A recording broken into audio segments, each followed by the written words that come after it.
Hello guys, welcome to a new video from the channel. This time we check how to download Epic Games Launcher on PC and laptop. So let's start. So if you want to find Epic Games, you can do it on Microsoft Store here and find for Epic Games on the search bar.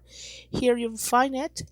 It's completely free to download, and here you can start download games and buy if you like something a game here.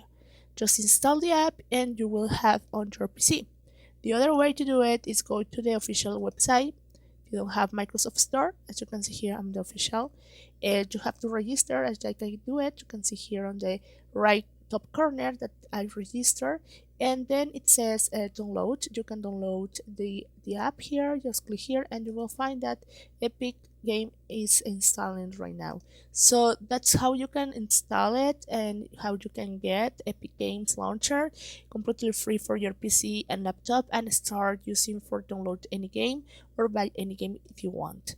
So guys, I hope this works for you. Thank you for watching this video. Remember to subscribe and give a thumb up to this video.